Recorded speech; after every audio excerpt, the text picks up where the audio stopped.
संजय शिरसाट साहेब आज अकोला जिल्हा दौऱ्यावर होते। मागासवर्गीय विद्यार्थ्यांच्या वसतिगृहाच्या उद्घाटनाला ते आले होते आणि अध्यक्षीय भाषणामध्ये बोलत असताना त्यांनी सांगितलं की ज्या ठिकाणी शेड्यूल ट्राईब, शेड्यूल कास्ट हे विद्यार्थी असतील, जागा भरल्या जात नसतील तर त्या जागा भरल्या पाहिजे। त्या संपूर्ण मंचावर मी स्वतः उपस्थित होतो। त्यांचं भाषण जे होतं ते भाषण फक्त त्यातला सोयीचा भाग घेऊन पराचा कावळा केला गेलेला आहे। त्यांनी सांगितलं त्यांच्या भाषणामध्ये की सरकारचा पैसा आहे, आपल्या बापाचं काय जातं आहे। म्हणजे त्यांचा म्हणण्याचा उद्देश असा होता की आपल्याला खिशातून पैसा द्यायचं काम पडत नाही। 10 कोटी, 12 कोटी, 15 कोटी जो फंड लागतो तो सरकारकडून येतो आणि सरकारचा फंड म्हणजे हा जनतेचा पैसा असतो।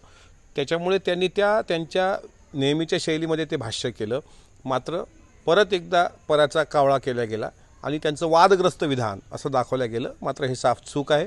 त्यांनी असं कुठल्याही प्रकारचं वादग्रस्त विधान केलं नाही। वाटल्यास आपण त्यांचं संपूर्ण भाषण ऐकावं। आम्ही साक्षीदार आहोत। कुठलंही वादग्रस्त विधान त्यांच्याकडून झालेलं दिसत नाही।